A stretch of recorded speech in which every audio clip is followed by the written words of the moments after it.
heart and sword, always for Demacia.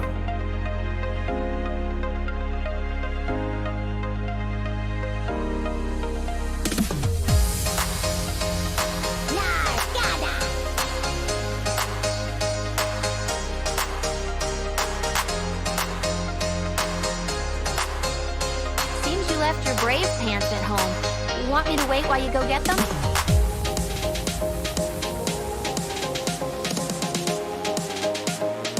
Don't be a scaredy cat!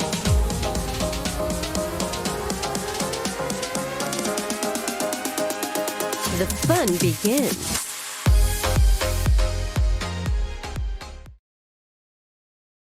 Okay. Alrighty.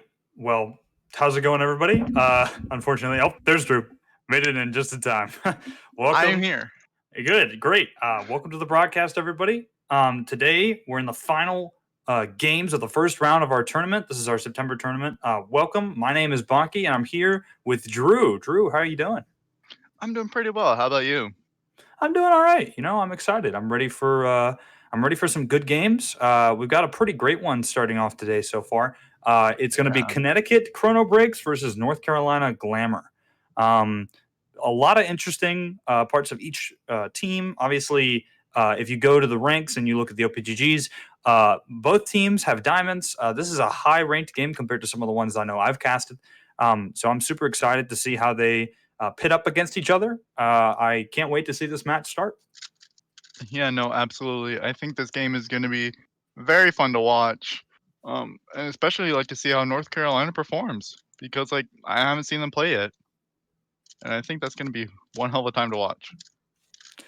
Yeah, I agree. I mean, I actually myself haven't seen North Carolina play, and I know that they're one of the favorites because they have an entire team of diamonds. And in a tournament like this, that's extremely important. I mean, we've talked about rank disparity pretty much every game that I've casted, I know for sure. And I think that it's super important to have that advantage going into your matches. And if we want to talk a little bit about Connecticut too, before we get into it, Connecticut also has a couple diamonds, and then they have a gold bot lane and a platinum jungler. Not too outranked, to be honest. This isn't like, it's not like they have bronze players fighting against diamonds or anything, or silvers like we've seen in previous games. So close enough. And I'm super interested to see if Connecticut can kind of make the little bit of an upset it seems to be if they beat North Carolina. Yeah, no, hopefully, last time I casted with you, we saw some great rank disparities, and that just Yeah. it wasn't that enjoyable of a game to watch. But this one, I think, is actually either one of the closest or possibly the closest that North Carolina could face in closeness to ring disparity for East. Yeah. I think that when you're talking about matchups, especially like when this is basically the 8th seed in this quarter of the bracket, it's amazing how talented the team looks compared to some of the other brackets, some of the other quarters of our actual tournament. So yeah, no, definitely agree. I think it's going to be super cool. Anybody you think you want to have your eyes on? Anybody you think the audience should look at? People should maybe be excited for? Any names? So Fluoride on the side of Connecticut. I think that looking at his match history and looking at how many games he played, I see a lot of Tryndamere. So assuming that North Carolina is going to ban the Tryndamere, I want to see how it performs in that. But let's say, hey, they're not afraid of the Tryndamere. How does that also perform? But either way, I'm still excited to see how Fluoride plays. Yep, and we are just now starting to transition to the draft phase. We're just getting into the game. Thanks everybody who's here so far. This is going to be fun. You can now see the ranks of each team, like we were talking about in the middle. And yeah, man, pretty close game. We've already got the ban phase going really quick here. 3 bans on both sides already picked. And first pick Darius. Wow, this is fast. Yeah, no, this is going insanely fast. Darius, that's what I was expecting that we see picking up for Fluoride. But banning out Nunu and Morgana and Wukong, I also definitely see, and picking up the Darius from Adapted. They're going insanely fast. We also see a Yone and Tryndamere ban against Connecticut, also pretty applicable since we do have like a really strong shoot bug. the captain good. for Connecticut. Has a lot of Nocturnes in his gameplay, 201 games, and has a lot of Yone in his game. So I do feel like that those are definitely good bans. Target banning the mid and top laner, as are both the diamonds in the game. Then we also see him being Tark being picked up for Connecticut. Oh, I think we slowed down a bit. Yeah, I think they actually waited out their first pick, their first part of the draft for once, and picking that Tarek. I think they were worried about us. Yeah. They said, okay, we gotta slow down. We gotta let the casters talk a little bit. Hold on. Okay. No. Interesting to see the bot lane being picked for both sides already. Obviously, North Carolina with the Lucian Leona, super strong early game. We've seen this across multiple games throughout the tournament so far. Not too surprising from my perspective. Definitely understand the Tarek Ashe pick as well. Tarek maybe not as common. Maybe more people tend to pick Braum, but I'm surprised. Interesting picks. Drew, I can see you moving around. Hurt. I am a Tark one trick, my good sir. Listen, listen, I'm a play-by-play for a reason, all right? I'm going to let you take the analysis here. I'm going to let you talk about it. Ashe and Tark is actually not that good of a lane into Lucian Leona because they're both late game champions. But I did just play Tark, and I was with an Ashe as my ADC in my previous ranked game today. So just something fun fact. I don't know, but I feel like Lucian and Leona definitely win this early game. But Tark and Ashe very good for team fights late game. We do see more mid laners being banned out against Connecticut. Shoot Bug. And then we also see Diana being banned out possibly for Grey Matter, who has played a lot of Diana. And Diana originally was made for a jungler. Maybe they were planning to bring out some Diana. Wait, no. Connecticut banned Diana. Yeah, if I'm looking over at the picks that these people like to play, Diana is the most played pick by North Carolina's. I see. It does make sense. They are trying to target that mid lane pick. They do pick the Orianna, not a high pick in the match history for North Carolina's mid laner Panda, but super curious to see how that's going to weave into this team comp. Very standard pick. I mean, I played it when I was playing for New York in one of those games where people were subbing in. So definitely not an uncommon pick. No, Orianna is especially very strong in competitive games. And then we also see Azir being picked up, another popular pick in competitive games. And Orianna and Leona combo is actually really nice with both their ults, just strong team fights there. And no, I feel like Orianna was a good pick there. Just let's see how they play on Orianna. Orianna can be easy to learn but hard to master. That's my personal take on it. Absolutely. Definitely agree with you on that. And yeah, I mean, we're just now starting to finish out the actual full team picks. We have one more pick left on North Carolina. It looks like they're going for the jungler. That's going to be a Kindred lock-in. As we see Kindred versus the Graves. Interesting pick. Have any thoughts on that so far, Drew? Where Lucian falls off late game with his 80 damage, Kindred is there late game for her 80 damage. That's my personal thinking on that. They have a lot of AD coming off on the side of North Carolina, but they don't have a lot of tanks on the side of Connecticut. Tark and Kindred both have no die ults, so it's going to be interesting to say the least when it comes to team fights later games. But I think early game we're going to see a lot of action coming from Graves, ganking especially top and mid. Tark and Ashe are just going to play as safe as possible in this game. Yeah, definitely agree. It looks like this is going to be a pretty standard meta pick based game. I mean, to me, when I see Lucian Leona, I'm like, all right, you know what? I've seen this a million times. It's a solid bot lane. Makes sense to me. Same in response. I myself was a little more skeptical with the Tarek, but I've got my analyst here to prove me wrong and tell me that it is a really good pick, and that it could be good. It could be good. I'm curious to see what they do. I think that overall, pretty standard picks. I think maybe something a little outside of the meta, having Darius Tarek. They're not seeing professional play as much, but maybe the Tarek, but Darius definitely not. I think in this tournament, Darius has been seen a lot. So There's that does solo make queue sense. man, Right. or is it just a solo queue man? But yeah, any other final thoughts? We do have a spectator delay, so we'll be going into this and we'll have to wait just a few minutes as they are now actually picking and getting ready for the game. But what do you think about like goals or strategies for these team comps? Do you think that North Carolina is straight early game with that bot lane? Do you think Connecticut is going to have a much better late? What do you think? I think Connecticut with Graves is going to primarily focus on dragons and heralds and just keeping that pressure, getting as many objectives as possible. Kindred will also have this focus, but mainly be consistent around bot side and keep her mark on Ashe or Targ. That's why I at least predict, because especially with such a strong kill lane like Lucian and Leona, and like Leona actually counters Tark, so them picking Tark here is just a bit confusing to me, because Leona's just generally really strong into Tark, but just Tark just scales better late game, and then like if you have her all, she'll just CC you. So that's why Lucian and Leona and Kindred is going to be a 3v2 bot side. And then Graves is going to help out top and mid knowing this. Yeah. So maybe we can talk as well about maybe some of the rank disparity like we have always talked about.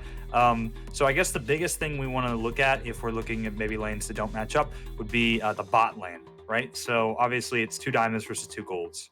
I think that from my personal experience, there is a supreme difference in like actual, maybe sometimes mechanical skill, let alone the macro that goes into a team comp when you're talking about gold players versus diamond players. And North Carolina being what they are, a full team of diamonds, I mean, they basically need to just work on their macro. Their mechanics are probably solid at this point, right? So I'm curious to see what your thoughts are. What about this Leona Lucian bot lane could be exploited by Connecticut? What could they find to maybe push back? Tark, like Braum, is just such a peel champion. He can tower dive, he can be played aggressive, but he's very situational in the sense that if they have a kill lane, you don't play aggressive as Tark. You can land your couple E's, but like if they had a Tristana Lulu, I don't know, and you land a E level 1, you win lane off that, and then you can be as aggressive as you want. But then Lucian and Leona, they'll just push for level 2, and they'll try and kill Tark or Ashe. Tark is a protector because he just wants to peel for as much people as possible. So Ashe and Tark are just going to be playing safe and wait for a late game. Meanwhile, Graves is going to play for Darius and Azir to get as fed as possible. A fed Azir is nothing to be scared with, especially when you have complete control over Rift Herald, and then you get at least some control over Dragon, and you have and then you have Azir being able to roam down, or Yana's pushed in lane so she can't do much there. The bot side will be ahead, but then Tark would just have to press R. So I feel like Graves, he'll have to really play around Kindred being bot side. Now, I could be completely wrong about this, and Kindred actually ends up playing top side or mid. Could be completely wrong, but I can only imagine that Kindred looks for the easiest kill, and that's going to be Tark or Ashe. Especially when she has a no-die zone, so she could tower dive. Oh, bless you. Well, yeah, no. I think the team comps provide a lot of different ways to play out, right? I mean, it's League of Legends. I think until we get into the game, we don't truly know how the game is going to work, right? I think as somebody who pays attention to a lot of stuff in the community, and somebody who I think, I think I understand a little bit about the game. I think that draft is massively important, and I obviously think it can decide games. But I definitely think that the in-game performance is what people should base more of their, blame or so on a match for, right? I think that if North Carolina doesn't perform in this game, even though it looks like their comp is pretty darn solid, regardless of which comp you think is solid, if they don't perform, how they play. Right, exactly. It'll truly lead to something that matters more, right? If North Carolina loses in first round, this is I wouldn't say it's a massive upset, but I mean, it kind of is because North Carolina is absolutely stacked, right? I mean, you look at anybody else in this tournament, North Carolina is one of the scariest to beat, And right? it's not only that North Carolina has like diamonds; they also have just D1s. Which, if you watch Tyler One's stream, he'll say D1s are the worst type of players. But in my opinion, that's like where a lot of pro is. And then the other two players are Diamond 4s, right? But the only diamonds on Connecticut are Diamond 2 and Diamond 3. Diamond 1 and above is considered you are good. You are very good at game. Because Diamond 1 is like just that hard, like flex tier where a lot of people get stuck. Take a look at like Night Blue 3 or like so many other streamers that just will Yeah. stop at Diamond 1 because it's like is the bottom of you are the best in the game. Yeah. I'm curious to see how it plays. Like I always say, I think it's going to be an interesting game. And as we're loading into the game here, just getting everything started. Welcome everybody. Thanks for joining us. This is our first game. Just a reminder, it's Connecticut versus North Carolina. Connecticut taking the blue side here, North Carolina on red side. And it'll be a super fun game. Next one after this, if I have correct, is going to be Texas versus South Dakota. I think somebody in the chat was not sure about SD. That's my boy, Mikey Boo. Mike. Mike's got this. By the way, I'll be shouting him out in the next game. Oh, we're in the game and there's already a pause. Right away. As we just get in. As I was about to transition into this game, but I guess we could talk about maybe like a couple more things as we get into this. Maybe early paths. Are you looking for something from the junglers here, Drew? Is there something that could speak out to you? I guess. In terms of like early pathing, I'm not too familiar with like jungle because I'm a Tark one trick. Like, what do you expect of me? To be a genius? But I okay. I Okay. just Alrighty. So there was an error. I don't believe there is going to be a remake though. So we should be getting into this shortly. yeah, no, we just gotta take a little bit and wait. Take a look at this lovely yellow screen. Yep. Very very enjoyable color. Uh, we'll get back to that after we know and confirm that we are back in game. I think we're kind of switching back and forth, but it's all good. I'm having a good day so far. Drew, you having a good day? No, yeah, I am. Today I was this morning was a little bit rough, but then it got better. Okay. Yeah, Good to know. no, Good to know. I Okay, and we are just now. We've just been told that we're resuming, and we're going to get back into the game here. Thanks for patiently waiting with us as we get into our first game of the night. Super exciting. We're in our final two games of the first round of our September tournament. This is once we're done with these, we'll know exactly where everybody stands up, and we'll have games by every team for sure, guaranteed. You know, it's great to see. I'm super happy, and I'm just pumped. yeah, no. We do see that Kindred does have the mark on Grays.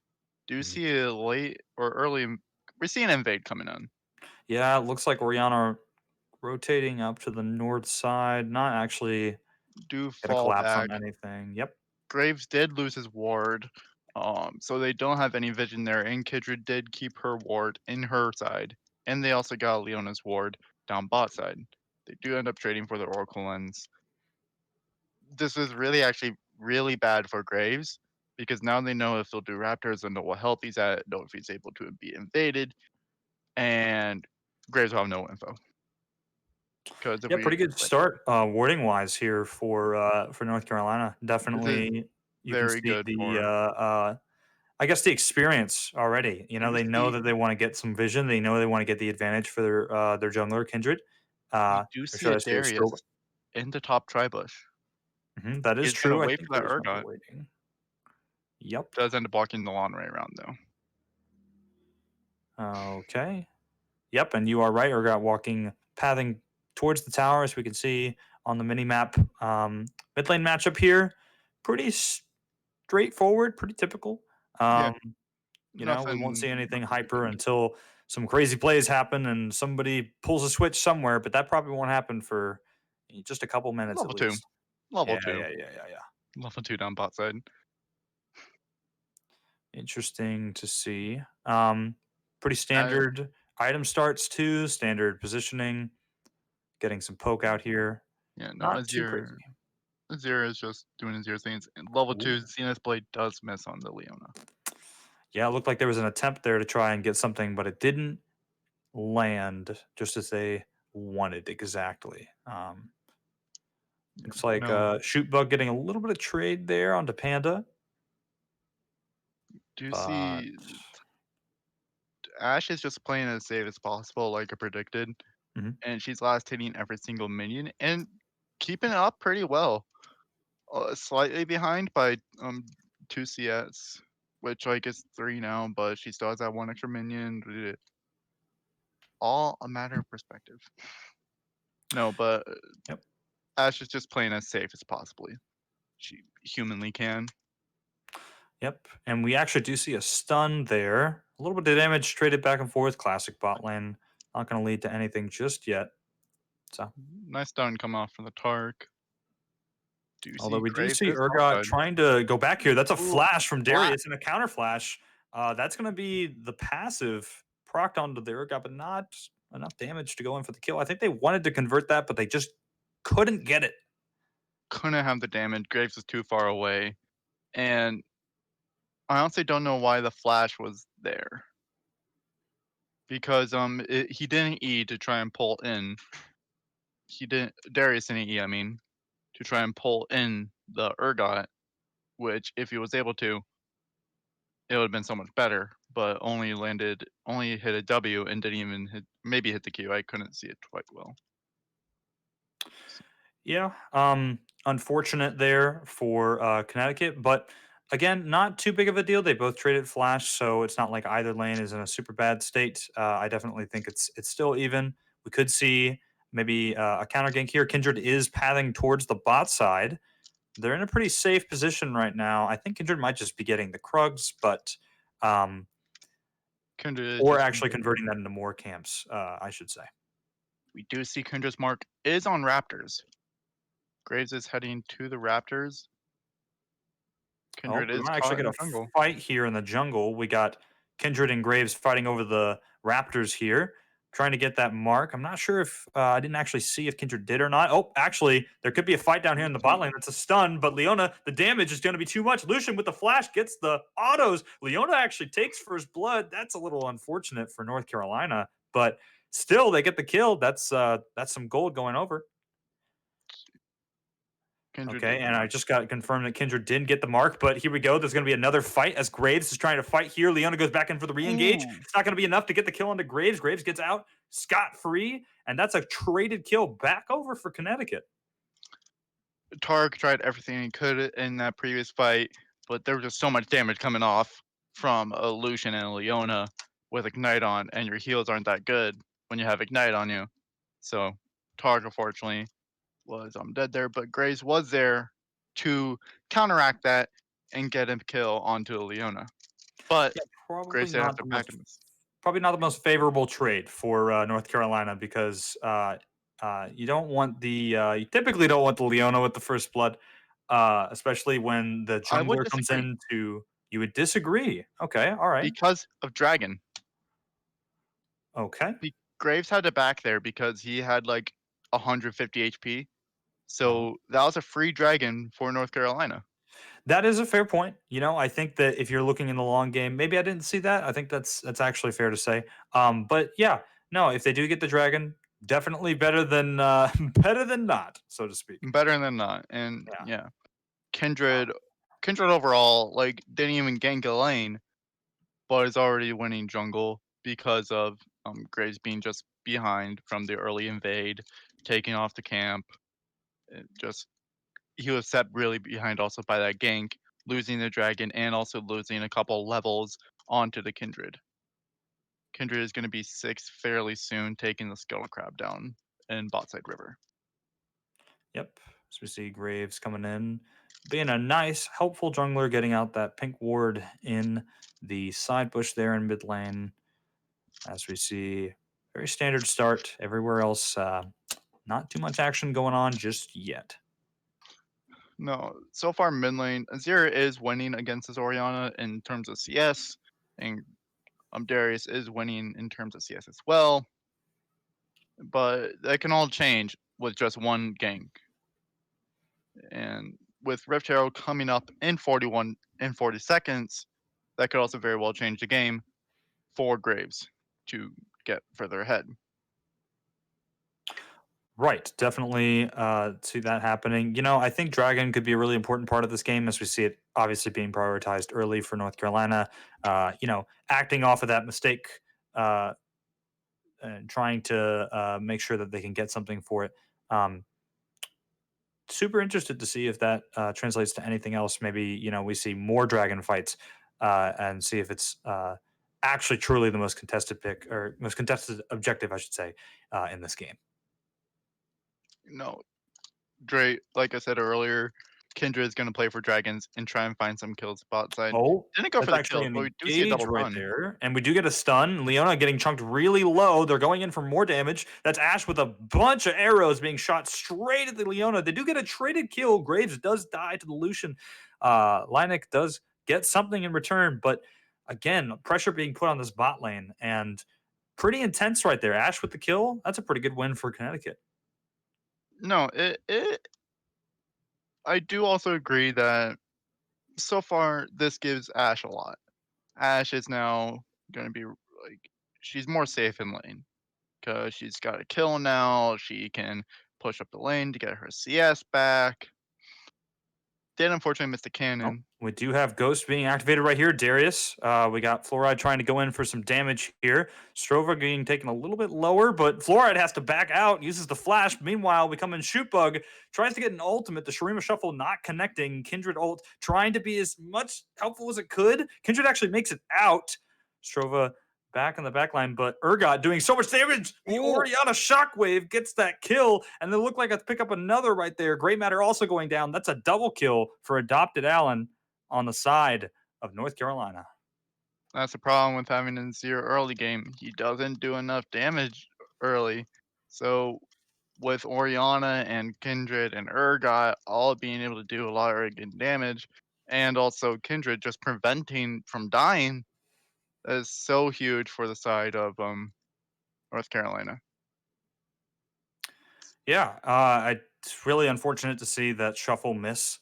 And as a mid laner, I understand. I feel the pain, but it didn't connect. They didn't get the kill, and unfortunately, the double kill ensued afterwards.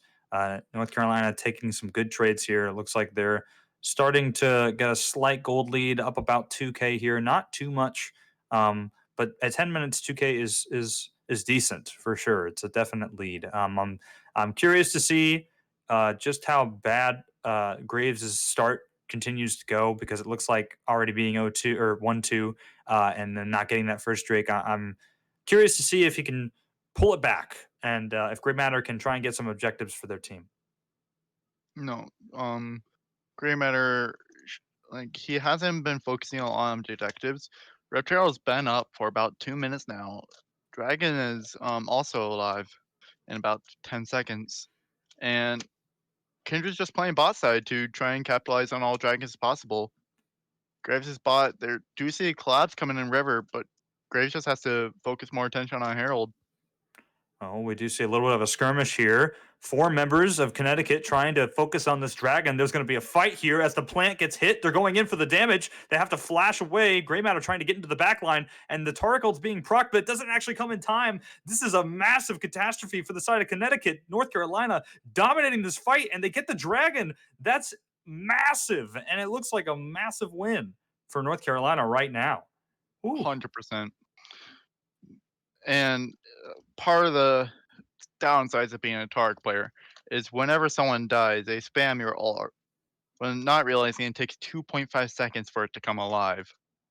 And it just Taric just was in a rough position there, and that's gonna be Dragon and a free Rift Herald for the side of North Carolina. It's just they played us really well overall with Kindred keeping the team alive. We got Oriana just doing Oriana things with her slow. Then we got the TP coming in from the Urgot. It's just overall really well played. And then, Super well executed front to back team fight for sure from North Carolina, and translating that into a lot of objective winning right now. I mean, they've got a kill advantage. They're already up now. The gold lead has increased about 1,000. Now it's about 3.5K. Actually, I think it might be more than that at this point. But regardless, North Carolina in a massive swing right here after that dragon fight. Although Shootbug looks like they're about to get into a little skirmish. Didn't actually happen, but managed to get out there. I like how we just declared that his name is now Shootbug. Yeah, I've tried my best. I've decided to be as PG as possible, but I don't think transitioning this fight here, I don't think North Carolina wants to be PG. They are pushing this in too hard, not even giving the bot lane a chance for Connecticut. But it looks like a fight might actually occur right here. We got a top lane skirmish. Maybe the turnaround here, Fluoride gets the pull. A little bit of damage onto Strova, but not kill range just yet. They do have their jungler coming in into the top side. There could be a fight happening. Ash, Back Mr. and Arrow. forth, going back and forth across the map. We're not sure where it might be. There's so much action that could happen because both lanes are being pushed in. We do have top lanes still pushing in hard. Yeah, not too much actually occurred. No. Darius did have to pop the ghost early, and he tried to maybe try and convince the tower dive, but I honestly don't think that was a like they recognized, no, let's not tower dive at Darius with how much healing he has. Let's just play back. And honestly, I feel like that was the correct play. Azir did try roaming up as much as possible. Do see him teleporting bot though. Yeah, we do see a play might try and happen here after they get the Rift Herald. The Shrew Shuffle is successful. The Flash coming in with the heal for Leineck on the side of North Carolina. Gets out and actually trading a lot of damage backwards. Meanwhile, Fluoride in the top lane getting dunked and slammed into that ultimate. Unforgiving. The Urgot takes the kill and doesn't seem like another kill happens bot side. But wow, North Carolina making the most of what they got. Oh, 100%. North Carolina is doing so well in this. Nice dodge of the Zenith Blade by Graves there. Just want to point that out. And just with Darius being shuffled around, they got the shuffle down bot side. Zenith Blade did save Leona from doing save Leona by dodging over. Because Zenith Blade hits back and always lands behind them. That's what saved Leona from that fight earlier and was able to go behind the Shurima Shuffle and make it out alive in that fight. And Lucian he activated the culling and just wiped down. He tried to take down Tark, but then they just had to back off. Even though Tark was going off, he recognized, I'm going to die before this lands. And not a good trade. Yeah, a bunch of things you could take from that fight. It looked as though there was something about to happen in the bot, but it didn't happen just yet.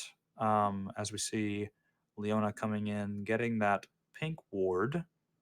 They're trying to get it back here. Oh, managed to get the back as they leave the tower. I think they're going to lose a lot there. They're going to try and collapse on that. That could be first tower as they put a lot of pressure already in. Been gone. Oh, excuse me. Sorry. That could be bot lane tower. Not first tower. My bad. As they put the damage and get a good objective win for their team. Yeah, no, and Darius is looking to be really sad right now because his laner has 4 kills and Darius has only died once. So just really unfortunate coming off from the side of Darius. Not much he can do when his enemy laner got fed. Right, and we see teams positioning here, trying to get for the dragon, obviously being a priority in this game now that we have 2 dragons for North Carolina. I think they're going to try and pick a fight here as the dragon gets really low. We have the Ash ult coming in, going to get the stun on the backline, but it's too much damage. You have a lot of damage already on the junglers. They do secure the dragon for the side of Connecticut, but there's a lot more damage coming in. Double kill, triple kill. That's amazing for Panda. North Carolina taking a lot of wins here. They might look for another one. Ash running away with her life. Oh, Kindred just failed her flash over the wall. Unfortunate to see that. You never want to look at that when that happens. But again, still massive lead right there from that fight for North Carolina. Connecticut did get the dragon, but at what cost is the main question of the day, folks. They honestly, I would say a lot here because they traded 3 deaths with Azir, Darius, and Ashe. Ashe did manage to land a nicely timed ice arrow onto the Lucian to stop him in the middle of his ult. Honestly, I think saved the dragon. Excuse me, sorry. And no, North Carolina just has such a strong lead here that they have like how many more items ahead of the side of Connecticut. I'm sorry, I'm off my game right now. It's all good. It is the first game of the night. We do have a couple games, so you'll be good. We packed in for the second game, but yeah, no, definitely agree. Didn't say anything really wrong there. I agree. I think North Carolina is just they're getting these leads and they're transitioning that. Obviously, if you look at the items here, we got first item completed for everybody. You can't say the same for everybody on the side of Connecticut. We do have some CS leads. Bot lane with what looks like a 20 CS gap, and just all the kills too. The gold right now is about 7K difference. As we take a look in that top portion, 2 to 11 kills, 2 dragons for the side of North Carolina. And again, we talk about this team being truly dominant. It's scary to have to fight a team like this during your first round game. And we're seeing it now from Connecticut, their response. It's not looking pretty so far. No, it is not. And Kindred is looking to have so much control of the jungle, and Graves just is really behind on levels. He's just trying to focus as much attention to make sure that they don't get Ocean Soul, because an Ocean Soul with a Lucian and a Kindred and an Urgot, they're not going to die. Do see Darius engaging here. Yep, we do have Kindred actually gets hit by the frozen arrow coming in. That's a lot of damage. Kindred killed right before the ultimate actually goes off, but the Tarkle didn't go off. That's a double kill traded back as Panda takes those for the win there on North Carolina's side. No. Actually, there could be a fight here. Sorry to interrupt you. We do have Urgot using the ultimate, gets the pull in, and they win the 1v1 down there. Adopted Allen, dominant solo kill right there. I mean, Shootbug just didn't have an item yet, and Adopted Allen, he had a Black Cleaver. Shootbug just got his Nashor's Tooth from his recent death. And Asher in that earlier fight, she'll just juggled around and CC'd forever. That's why she has Cleanse, but it's on cooldown right now. And Tarek couldn't pop his ult until too late in the fight. Ash is already dead. Darius is already dying. And no, it's just really sad to see on the side of Connecticut. They can't seem to win a fight here. Yeah, I think it's just going to be more and more tough for Connecticut the further we go on in this game. I think it's really scary to see Orianna at 6-0 with maybe not a CS lead, but certainly the damage to make her look very scary. And from all perspectives, this game is looking to be over soon. We'll have to see how Connecticut responds.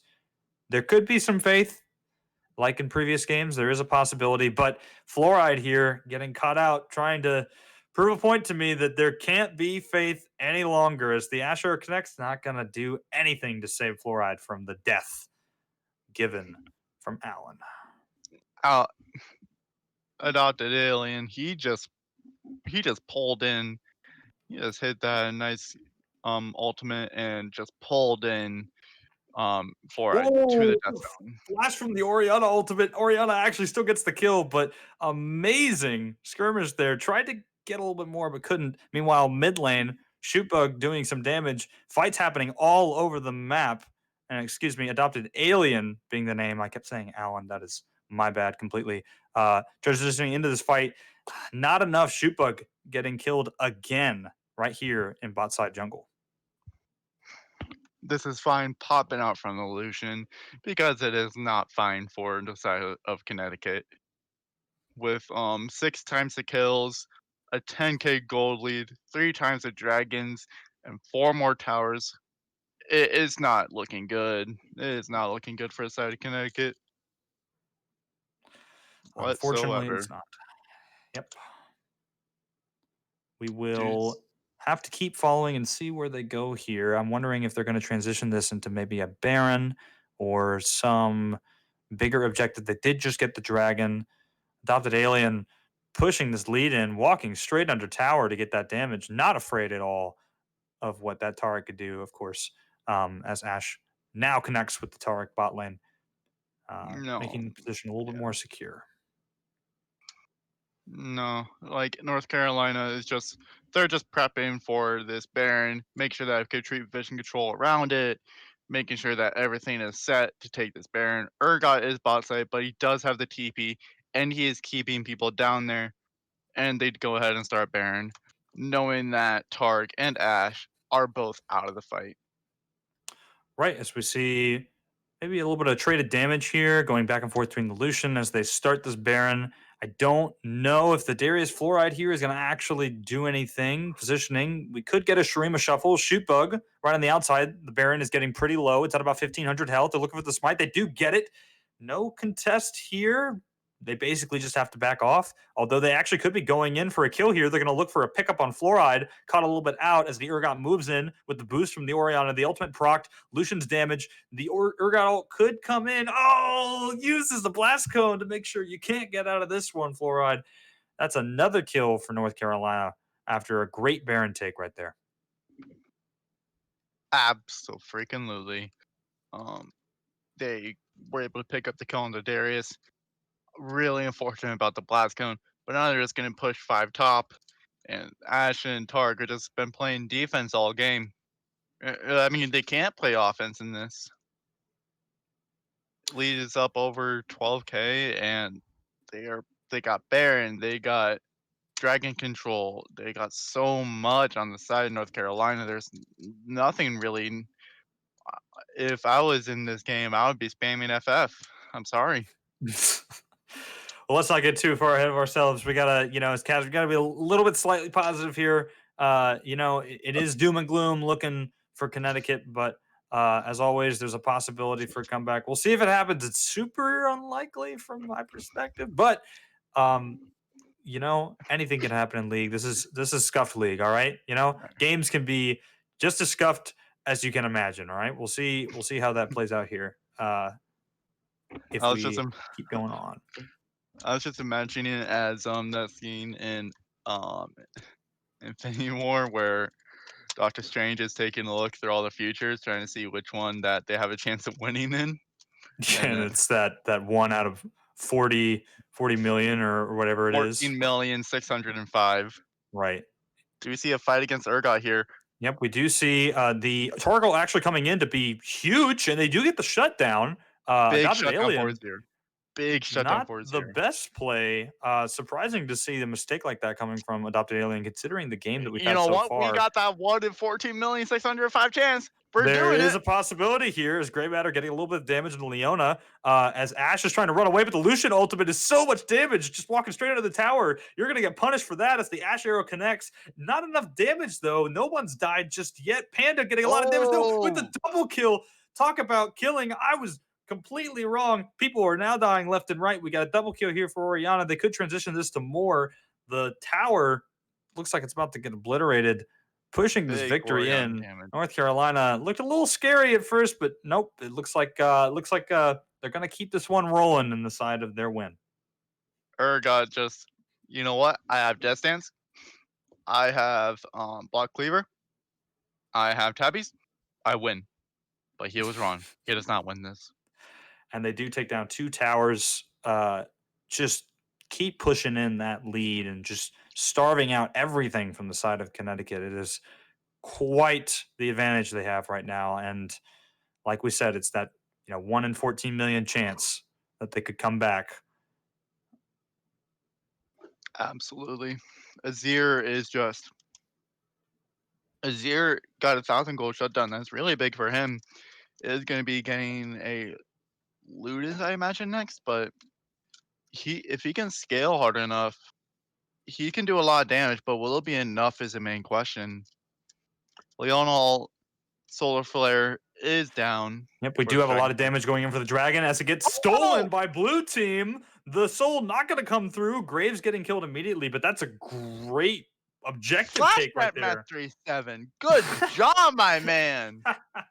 Flash Okay. is Oh over no. the- Oh, Shupo going Oh! maybe the wrong direction. Might get caught out there, but the Leona gets a little too close. The Oriana ult's going to knock him airborne. I don't know if you can get out of this one. Nope. Tarek, Mento Capachilli going to actually get killed. Shupug running for his life as they have to run back to the base. That was a win from the objective point, but gosh, they're about to turn into a loss with this inhibitor take. I mean, this is just going downhill for Connecticut. Connecticut, great. Graves got some 2 dragon. Or Darius got 1, and then Graves got the other. But really nice steal coming off from him. And I thought they were out of there. I thought they were going to be able to run out of there. But unfortunately, just Leona was able to catch up to them and almost got the kill onto his ear with the slow coming out from the Oriana, but barely dodges the Colleen thanks to Azir's dash. Yeah, definitely a back and forth small skirmish right there. But in the end, North Carolina taking 2 inhibitors, making this game look everything but over on Connecticut's side. As they push in here, and we could get a fight here. Shurima Shuffle with the 4-man knock-in, but the Kindred ultimate saving them for now. This is a massive fight underneath. This could be North Carolina's downfall right here as Connecticut comes back. The shutdowns left and right. We have a chasing Darius getting more and more kills. That's a double kill. That's an ace for the side of Connecticut. Here we are, the 1 in 14 billion 605 chance. Dude, this is actually crazy. They could make a comeback off of this. Baron is going to spawn pretty soon in about 15 seconds. They do have death timers here. They're going to probably push in this mid lane as the super minions come down. Wow, this is I think they can take down this Baron fast enough. I think they can take it down fast enough. I think so too, because they're not going to be up in time as the Baron spawns. This is amazing. Connecticut really trying to fight back here. We thought this could have been a stop, but no. Here we are getting proven wrong as Connecticut pushes in all this damage onto the Baron. This is a Baron for them. And that's a Baron right there. Great comeback right now so far as Connecticut just recalls and goes back to base with a Baron buff after a successful ace. All right. You want to hear my opinion on what went wrong for that side of North Carolina in that last fight? Absolutely. Kindred ult. Kindred ult honestly saved the entire team, and Tarek ult did it just so he got the Tarek ult right when Kindred ult ended, and that was able to do so much and save the team in that keeping all 5 members alive, staying inside Tarek ult, and then 5 people immunity. They're able to do damage, and especially with a big stream of shuffle coming out for his ear, the Kindred ult saved Connecticut. Yeah, Shootbug. I mean, massive MVP alongside the Minto Capachile. That is a long name to say, I will tell you right now. The Tarek Ultimate, massive, as well as Shootbug's knockup. I mean, that was insane. As they position here again, even though they do have Baron buff, they are still looking to push in onto this inhibitor. A lot of damage traded back as they're uses passive to spawn a tower right there. Playing a little bit safer now. They know they can win in these team fights and they can make the comeback ace.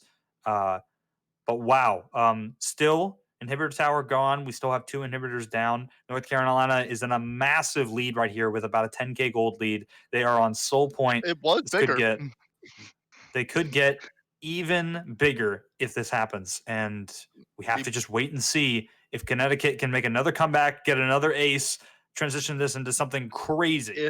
If Graves can steal that soul again, or not soul, if Graves can steal that dragon, that will put it on double soul point. They're waiting for a death bush here, just to make sure that Graves can't steal it again. Oh, Oriana gets caught. There it goes. Gray matter getting killed right there. Not the best position to be caught in, as the dragon is soon to spawn. This could spell death for the side of Connecticut. No, absolutely. Like Lucian with an Ocean Soul. We got Kendra with an Ocean Soul. We got Urgot with an Ocean Soul. It's really scary that they're gonna get this soul. Yep, and they pretty much secure it right here. There's no contest because obviously the jungler being Great dead, you job. can't get that smite. So here we Really, are, really Dragon Soul, unfortunate. and it's Really Ocean unfortunate. too. Right. Yeah. Just really unfortunate for the side of Graves. I feel bad for him, man. He Yeah. just got death pushed. I hate it when that happens in games. Grey Matter not looking too good in this game, being 1-8, but again, you have to think about who they're fighting. It's North Carolina. It's one of the top seeded teams in the entirety of the tournament. I wouldn't feel too bad for them because I think in reality, it happens. These games have to happen for winners to come out on the side of. Or just for winners to come out of this. North Carolina looking crazy strong in this game so far. North Carolina just looked very huge. It was like a 15 gold lead, but then it dropped down from that topside tower fight, leading to a Baron. Do you see Ashel miss onto the Kindred? If we do get Kindred doing a lot of damage, but the Darius ultimate smackdown right there. They do get the inhibitor on the top side, but it's a good kill. I don't know if that's going to be enough to save them, though. As the Ashe is getting chunked, Urgot just 1v1ing right there until it gets too late. The Shurima shuffle coming in. Urgot might get caught out a little bit too hard. Adopted Alien going back to their team as the trading damage comes in. Gets stunned. Lucian going to try and do some more damage. Actually gets the ultimate. The Orianna ultimate is so vital right there. Pivotal for that team fight. The damage is just too much. I think Darius is going to die right here. Fluoride trying to go back as far as possible. This is just a death spree on all sides right here. Nobody is getting saved. The shutdown coming in. Lucian gets the kill to go for the double kill. Linek absolutely key in that fight. Fluoride just staying back on the side of the base. And I think this is going to be the game. I think this is where we see it. North Carolina gets the win against Connecticut here in their first game. Darius 1v3. I don't think it's happening. I think it's just a meme here as they give the handshake and Darius flashes the mastery. Fluoride giving it up as Connecticut loses this game. No, the shockwave. No, they're going to kill anyway. Oh, wait. Okay. Nope. That's a Nace coming out. It's so sad to see. And there we go. Nexus being dropped, and that's the game. They didn't have to do my man like that. That was rough. Absolutely rough. You looked like I thought they were going to make a comeback. I honestly did. I think it could have been possible, but that would have been a lot of aces, a lot of objectives, a lot of things they would have had to fight against North Carolina. They couldn't do it in the end. Sad to see, but Connecticut really trying to make that game super interesting. Great game overall. Seriously, both sides had some fun moments to watch. That was a really fun game. That's kind of what we want to see out of the Scuffed League games. It's scuffed, but gosh darn it, is it fun to watch. And yeah, any final thoughts from that as we maybe transition over to the next game? Anything you want to talk about? Maybe we can look at some damage charts or some key players from that. I just noticed Tarek's runes. He had Summonary. That's pretty unusual. Yeah. Was there a rune issue? Okay, we just heard from the observer that there was a rune issue. But game is over at this point. I don't think it really matters too much. I didn't think it mattered too much. And Summonary isn't necessarily bad. But it's not good. Yeah. Again, the bigger point here is that they did manage to North Carolina did manage to win this.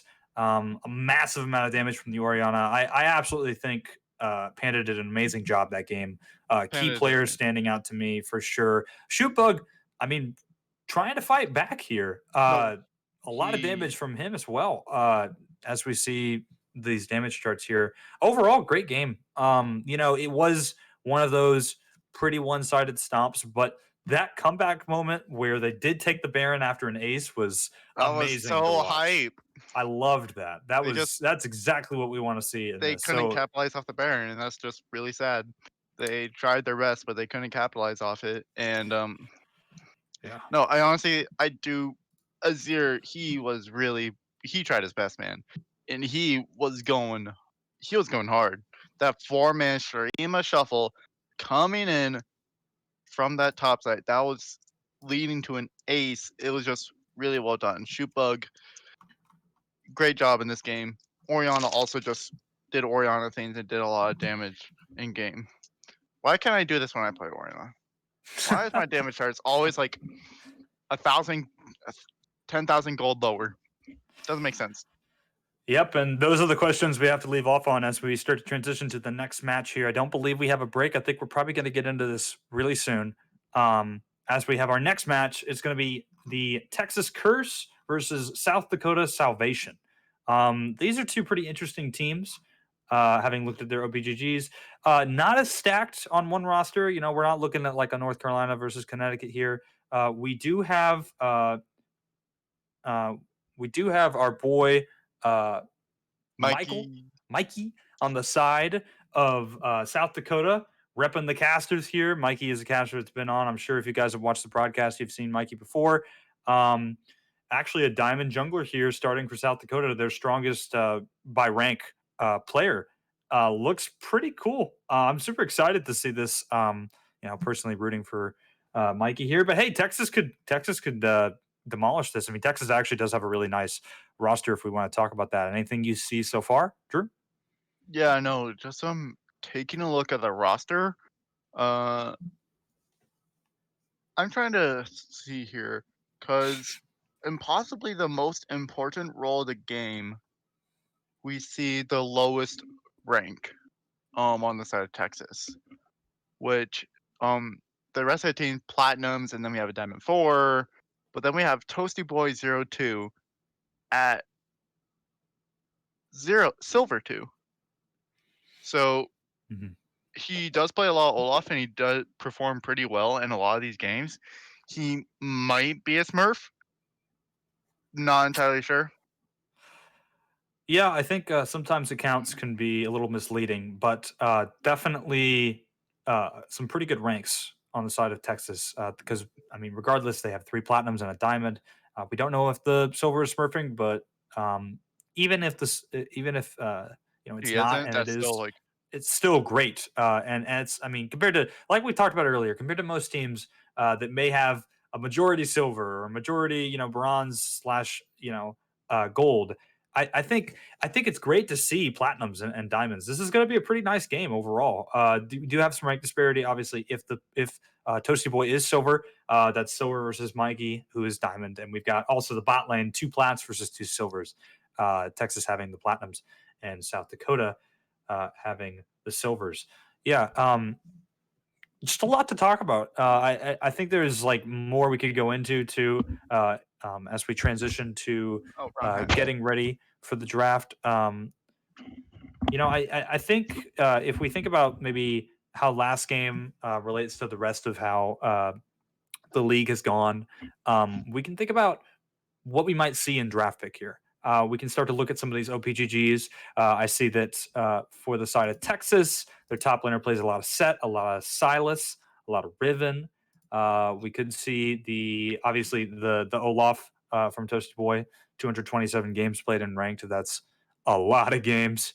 And the mid laner seems to be playing a variety of picks. Not a lot look like mid laners, but it could be that they're learning the role, or maybe they're they are a diamond player, I believe, so they could just be smurfing with this. So we'll see. And then bot lane. Sorry, you wanted to comment? I think it's Zero Suit in the top lane, and then I don't know. We'll see when we actually see the lobby itself. But I feel like Okay. we might be seeing a Silas mid, maybe, or Right. we do see like Karma, and like I don't know. You can't really ban out the mid laner in this one. I do think for Texas we are going to see a Pantheon support unless it's banned, and then Olaf or Evelyn jungle unless it's banned. Which those are just 3 easy bans I can lift off against Texas. Curse, Forsyth, North Dakota. North Dakota, by the way. We do see a lot of Aurelia coming off from the top laner, Banana Jesus, and Leona and Yumi coming off for the side of their support. Which, overall, if you just have a Yumi in your game, there's not a whole lot. It doesn't matter for rank disparity. If you got a good player with you, like you could just hop on Mike and you can go for a ride. I think, yeah, that could be an option, especially in the Scuffed league we have here with the level of players we have. Yeah, Yumi definitely champion to look out for. Yeah, I'm curious. Any other picks or things before we get into this draft here? I think we're pretty close. I'm gonna try And and see if we'll I see can inside. 1v1 Mikey right now. Yeah, the chat is pretty interesting. Mikey, the jungler for South Dakota, is absolutely squaring up right now with Drew in the chat as Mikey is ready to fight. Shout outs to Mikey, man. Mikey's really cool. Mikey He's such a was, fun guy. I casted it with for my first game here. I casted with him and it was such a fun time. I had a great yeah. time with him. No, he's a cool guy. Definitely respect. Again, in my heart, I'm rooting for you, Mikey. You got this. But like, again, going to be an I'll interesting put game. our differences aside for today, Mikey. I do wish you the best of luck in your games.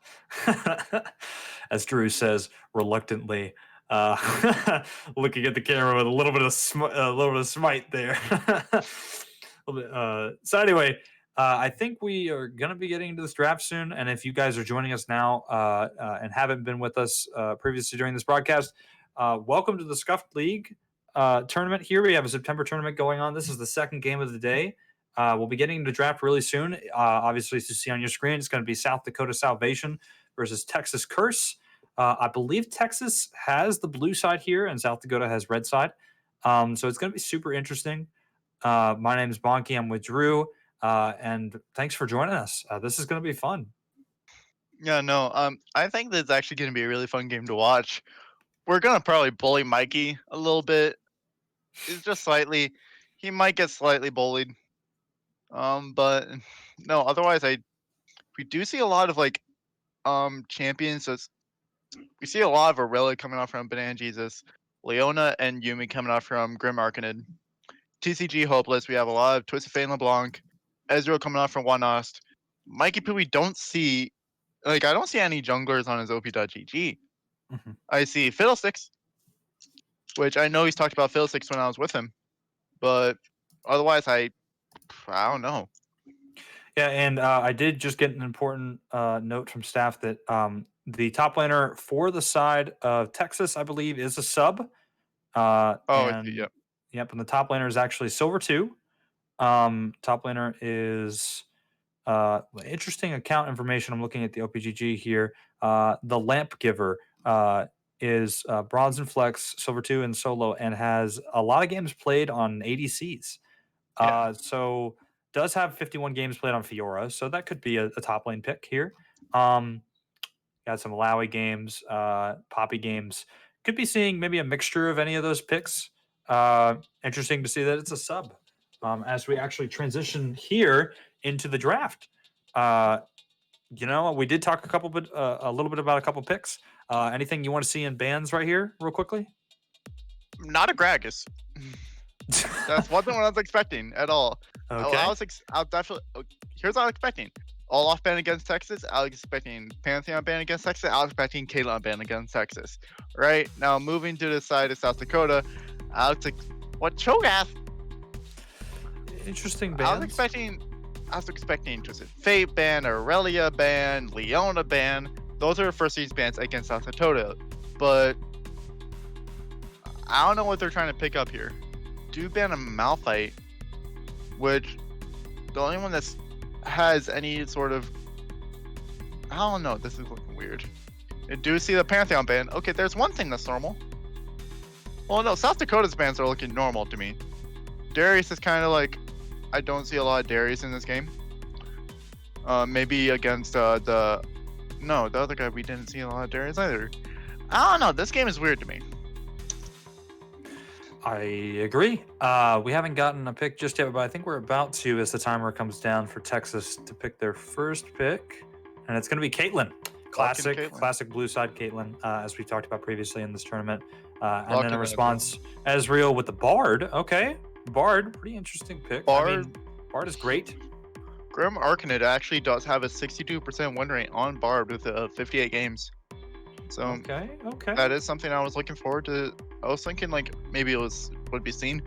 Just looking at the ranked like the match history, just to see what they've been playing, and I see like 8 out of 10, or like however much that is. It's all Leona and Yumi on that side. So seeing a Bard is just new to me.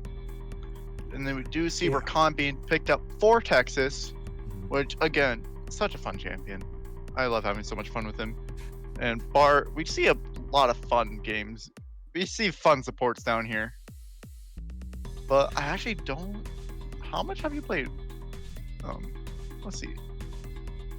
How much have I played? Are you talking about somebody's? Yeah, I'm trying to see how much he's played Rakan. I'm sorry, I didn't finish my sentence. I often do that when I'm thinking. I don't see a lot of Rakan games here. I don't see any. I'm curious to see what this is actually gonna, what it's gonna be like in lane if the Rakan isn't as confident as we may think they need to be. I mean, this is a tournament. I don't know the support as well as maybe the team does. Maybe they know something we don't. Maybe they've been practicing with it. But as the second line of bans come in here, we already have first 3 picks on each side. Texas going with Caitlyn Rakan, bot lane lock-in, and maybe a Sion top versus the Ezreal Bard lock-in with a Maokai. Maokai is likely to be the top laner as well, paired up against that Sion. Interesting matchup. They are getting their final ban out here. And it's going to be a Yasuo. It does make sense because I think we're scared on for Banana on the side of South Dakota for Yasuo. Although if it was Maokai top, I'm not sure why they would ban it. Any comments on that? Oh, okay. Gameplay lock in here. Maokai. All right, never mind. I was like, I saw Maokai. We do actually see Maokai jungle being played for Mikey Poo. Yeah, that's really cool. That's interesting. All right. So okay, now the Gragas and Cho'Gath games make sense to me because, like, I didn't see much information for him, but then I take a look at this. He's played Maokai jungle, he's played Malphite jungle, he's played Gragas and Cho'Gath jungle, and it's insane to look at this because, oh my! Oh, the Teemo lock-in here. Oh, wow. Okay. Well, that's interesting. Teemo being played. You know what? I should have expected this. This is the sub, and their icon is Prestige Teemo. All right. You know what? Massive respect to Lampgiver right there. That's awesome to see. It's not Teemo. It's not Teemo? Oh, okay. I excuse my faults right there. It is not Teemo. Are we informed about what pick it is? We are waiting to see right here. I think they are saying it's actually supposed to be Syndra. My bad. I was looking at the draft pick there. Syndra and J4. Oh, okay. Got it. All right. So the Teemo is actually supposed to be the Jarvan pick, and then Syndra for their last pick. Sorry, I got too excited on that Teemo right there. I saw that. I was like, oh my goodness, this is gonna be crazy. And then, no, it's just a filler right there. Anyway, no. And then finally we see the Lux coming in for the last pick, South Dakota. Interesting draft here. There's a lot to talk about. What do you want to start with, Drew? Syndra has been like consistent high damage along with Orianna. So in my game with Mikey Poo also, we saw Syndra that absolutely crushed and just pressed Q and then E and then R and someone was dead. And it was really just sad to watch to see that Syndra fall down like that. So this could be a gameplay top, and it is. I'm pretty positive it's a gameplay top and a Maokai jungle. Mikey Poo playing that Maokai jungle. I have never seen this in my life. Yeah, pretty interesting pick. I mean, I have seen Maokai jungle before. I think it's maybe an older pick, but it's also not really meta. So I definitely not your fault for not seeing that at all. It's a little weird. And it's Mikey playing it too, who in all regards, seems to be someone we know the best, someone that is going to be a carry for this team, being Diamond and looking at the rest of the ranks here. Super curious. Maokai pick going to maybe get some wins in some ways in the jungle. Also, I think it's interesting to look at the top lane matchup. Gangplank, Sion. It is a classic seeming counter pick, in my opinion. I could be wrong, but I definitely think the Gangplank is going to be a very, very good match into that Sion. Just using the barrels, using the movement speed to get around the Sion.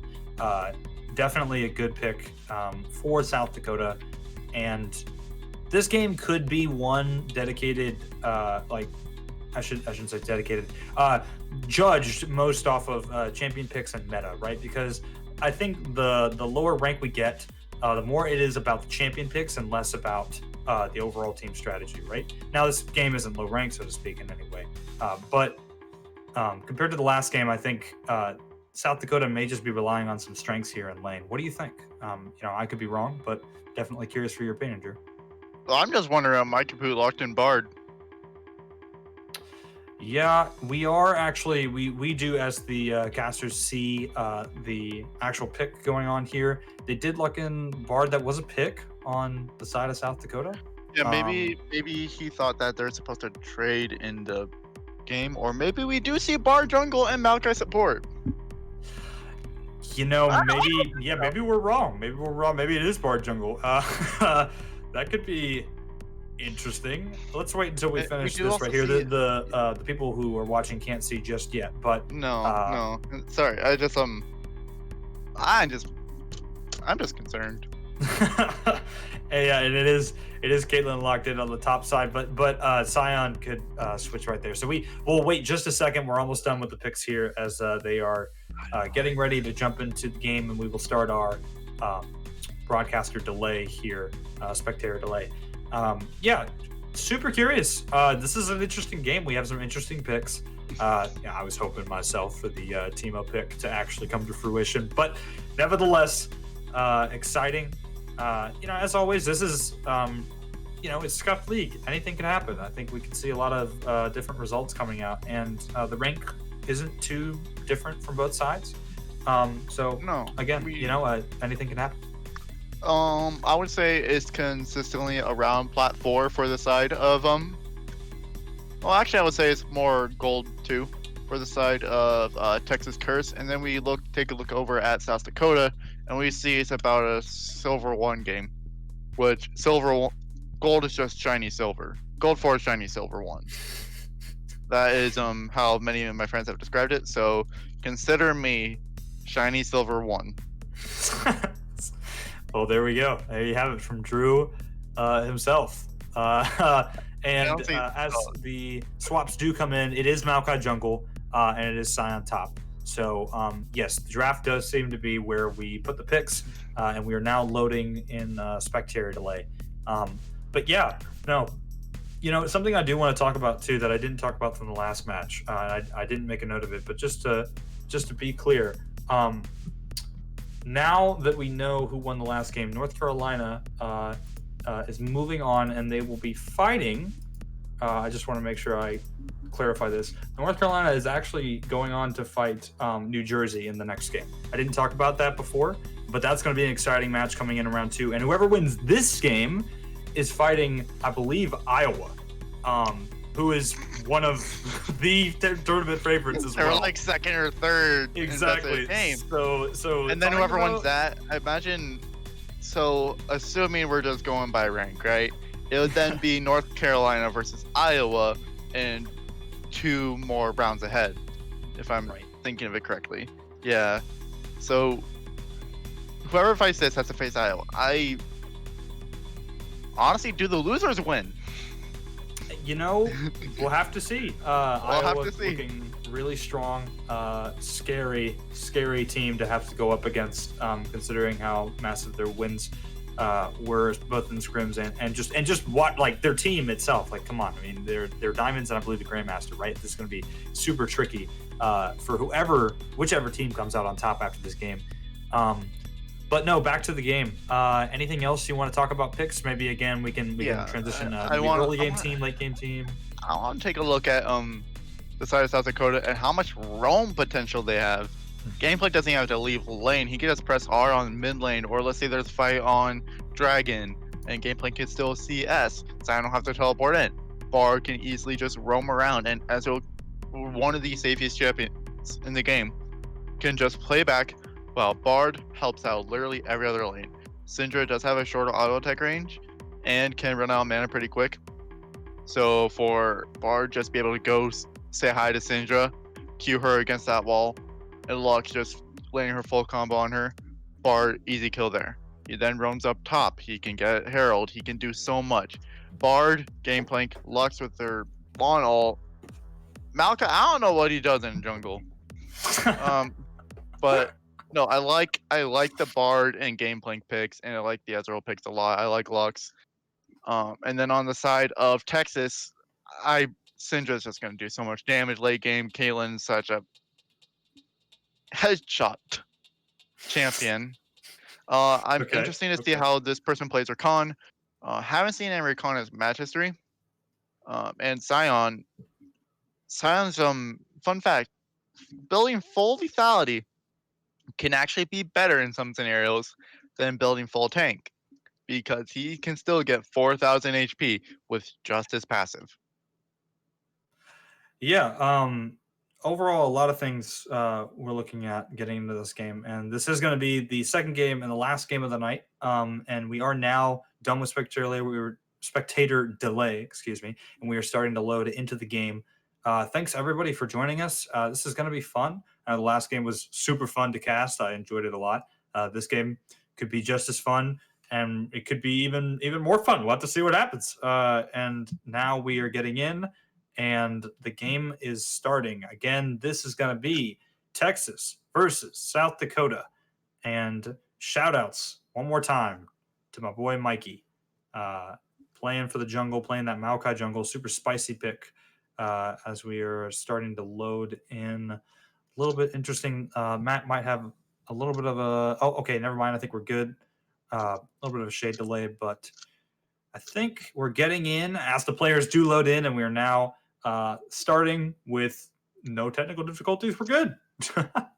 So anyway, Drew, any more things talking about this? You want to start us off with some spicy commentary here?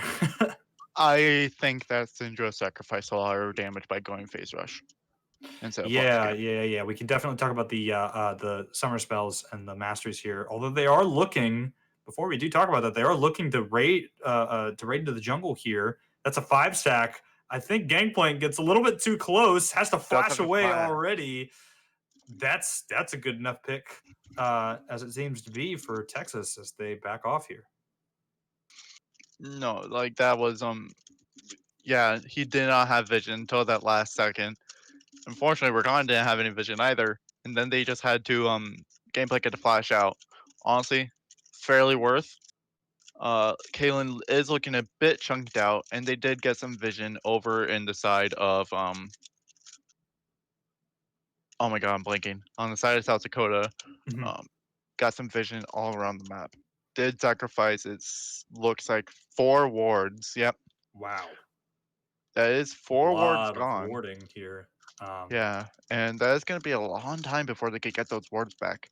So is that worth it for that early game knowledge against J4? We'll have to see. Yeah, super exciting as we get the first camp started here.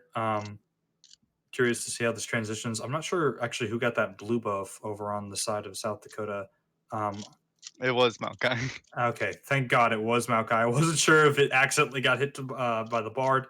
I would have been really worried there. Maokai jungle, not you'll just not be there. You'll be like level 2 by the time that the Starvin's level 9. We actually are getting into a little bit of a skirmish here. The stun coming in. Rakan taking a lot of damage.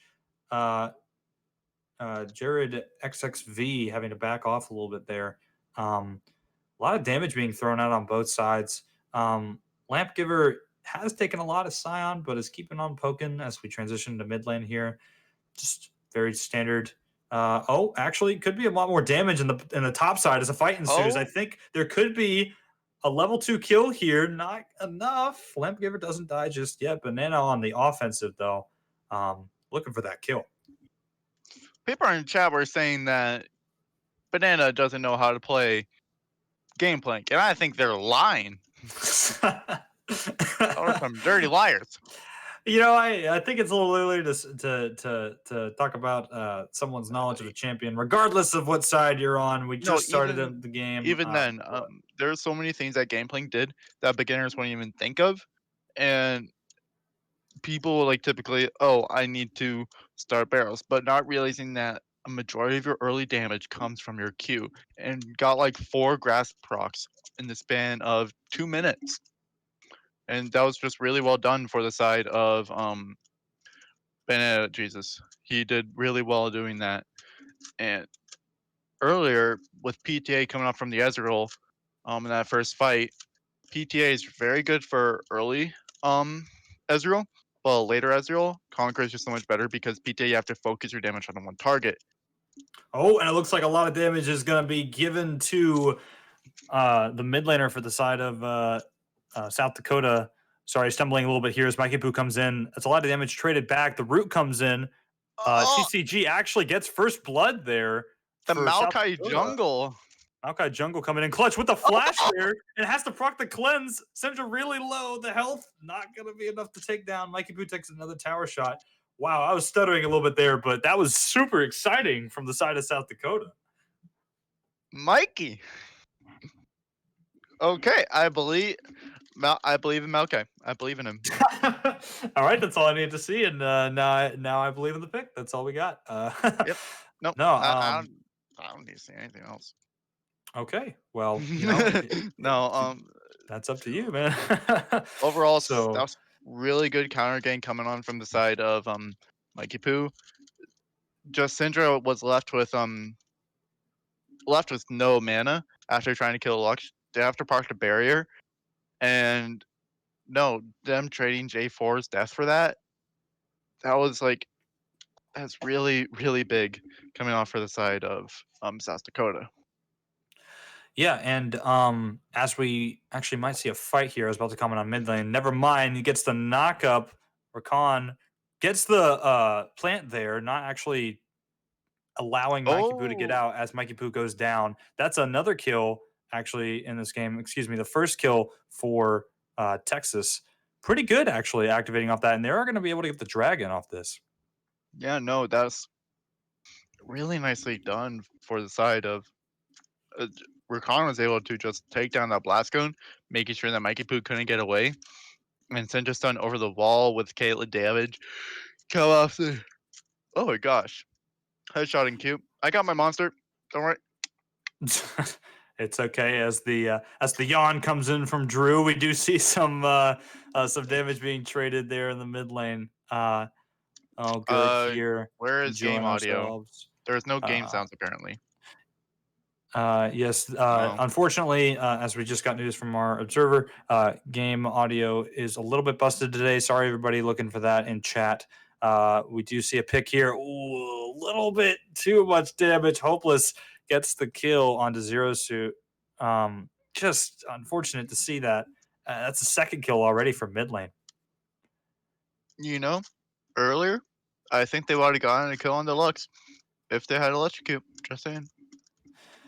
As we do see a fight coming in here, actually, the Gangplank ultimate coming down. They do get the kill onto Lampgiver. I'm going to see if Gangplank gets out. I think Banana does. Lampgiver not going to get that revenge there from death as part of Sion's passive.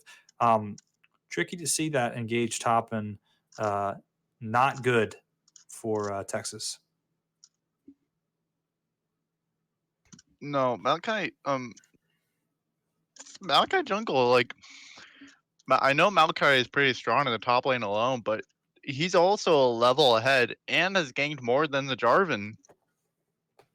He has 8 more CS. Like, that's a whole camp that he just he's a camp ahead of Jarvan with also ganking every lane so far.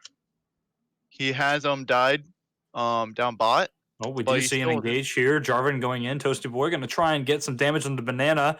Banana not going to die just there, but really low health. Has to back into tower. Gives a little bit of advantage to that, to Lamp Giver in the top side for Texas. Bard is doing his roaming things, trying to get as much poke out as Rakan, just making sure that Rakan stays down bot side while Bard roams around the map trying to get his chimes. Yeah, I think it's interesting if you look across the rest of the map too, maybe CS differences too. It's not too far apart, although bot lane is 20 CS difference already. That's pretty scary to see. And it's super interesting because the teams are pretty close, like we talked about before the game. We don't have a team already getting a massive amount of kills. I mean, it is 3-1, but it's safe to say that mid lane isn't completely lost. I mean, yes, it is a 2-0 versus 1-1, but this could be exciting. I'm excited to see if Texas comes back and does some cool things. No, Texas very well could come back, but honestly, part of it is just J4. I don't think it's as strong of a jungle as he need to be. Do you see Maokai running into Predator? Oh, yep, there is an engage down bot side actually. Yes, we see the Caitlyn having to use heal, hit or miss, getting out just in time. That could have been a really scary engage, but it doesn't actually come through. No, if that Predator, if he got close enough and then just ulted, Caitlyn was locked down in place. You cannot move if you have a Maokai in your game. I'm sorry. Do you see nice coming off? Yep, Hopeless gets the root, and it's a little bit of damage traded in back and forth. Probably Zero Suit looking for the stun there. Actually, they do get the stun as the cleanse comes in, and the damage is too much. The Jarvan is actually trying to finish it off. Doesn't get the finish, though. Hopeless. Where goes have I out. seen this The before? Doesn't actually kill. Wow, Hopeless doesn't die there. Unfortunate, Where have I unsuccessful seen gank this there. before? And the Is the bot Maokai side coming mid? and the bot side is coming in to try and do some more damage as Maokai peels off a little bit for his mid laner. Wow, that was exciting to see. Ooh, really close there. I have seen this summer before. I do not know where. Possibly from this game like 5 minutes ago, but who knows? And yeah, I mean, it's just back and forth like we're talking about, you know? No, I would just. I'm really impressed with the side of I'm really impressed with how Hopeless has been alive. Just with but I guess that's just Luck Shields doing Luck Shields, and has been able to do so much with that. And I was trying to mention this earlier, but J4 just isn't as strong as a jungler as he used to be.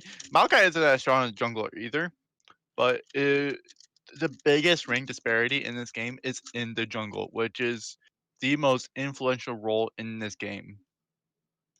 And it's hard to see that. I don't know. It's because if you're playing like Mike Capu's Diamond, he can play Maokai, and nobody knows what to do against it. Nobody knows what his pathing is. Playing cheese in jungle is like the best thing you can do because like they don't know what you're gonna do. So and then with that, J4 just isn't as strong, and he can't do as much as he needed to. He unfortunately is just he basically just presses R later game. He can CC someone and lock them down in his cage. But other than that, he's not able to do so much anymore. And he's Yeah. has a predictable pathing too. So and also to answer a question that I believe has been answered, this is a best of one. This is the first round of the tournament. There will be a second round. We might have a losers bracket at some point being implemented, but I don't believe it's official or confirmed in any way. But now that we get into a fight here, Mikey Poo actually taking a lot of damage. Just a flash out of that Jarvan ultimate. They do get the kill over as Jarvan dies. This could be a second one traded. I believe Rakan just can't get out of this alive as the double kill comes in. Mikey Poo cleaning that up, even though there could be some more damage traded. I don't think it's enough to stop them. They're looking for this dragon as South Dakota does start the dragon and does start to do some damage on it. They are about half health through. The bot lane is still here from Texas. They're looking maybe to take some advantage here, as in the top lane is actually getting a lot of damage taken as well. I think South Dakota's dead right there. Yep, Banana dying in solo lane as a fight ensues down bot side. Fights happening all over the map. That's a kill straight up for the Caitlyn. Hit or miss. That's a double kill activating right here. I think Mikey Poo can't actually get out of this alive. Oh no, just in a horrible position. Mikey Poo has to deal with another death. That's a shutdown. That's 4 kills for the side of Texas. Whew. And most of those going on Caitlyn is so huge. Like it is scary how huge that is. Because Caitlyn, just when you get a fed Caitlyn in your game, that is just so dangerous, especially when like you don't have a lot of armor. Because we're gonna have Zonia's being built for Lux. We're gonna have a lot of armor like Bomby. We have Tabby's already on the side of Mikey Poo. But otherwise, there's not a whole lot of armor, and Caitlyn's just gonna crit everyone. And Caitlyn just being peeled with the side of Syndra and Jarvan and Rakan. There's not much that you can do to take down Caitlyn. And with Caitlyn getting a majority of those kills, she now has an IE, and that's going to be really big for her. Right. I think there's a lot of stuff you can pull from that fight. That was super unfortunate for South Dakota. And like I did say, it's going back and forth. There's no true side we can poke to, as it is 5-5. The gold is almost even. They each have 1 dragon. The soul looks like I'm not sure exactly what soul it's going to be. It will be Cloud. My bad. Yes, definitely will be Cloud. Interesting soul for this game, considering these teams. Not sure myself which side it benefits the most, but we do see some damage here on the top side, as there is actually also a skirmish going on in the mid lane. The Bard ultimate doesn't land, as J-Rod makes it out. But close one there. Could have been a little bit of a death. Oh, actually, as I'm about to transition, there's so much damage coming in from the Syndra onto that mid lane Lux. I mean, we're talking about how this matchup can go back and forth, but who is actually crazy the amount of damage they do. As Sion actually tries to go over and engage it. The Unstoppable misses the ultimate, flashes to get damage out, flashes the other way as Sion is so low, actually dies. That was a massive outplay from Banana in the top lane. Meanwhile, mid lane doesn't get the kill under tower, but there is a bot lane skirmish as well. This is just so many fights happening all at once. You don't get a chance to breathe. I can't even stop talking at this point. So, man, okay, now that there's a little bit of a calm here, I'm not sure if there's a fight happening. I'm going to send it to you, Drew. What do you think? What about all this stuff that just happened? Whew. Really nice play from Gameplank. Who said? I mean, like, he dodged the Sion ult and then just landed the ult there. Sion barely made it out alive from the Gameplank ult, and then he just ended up. Oh, very nicely played from Gameplank. And yeah.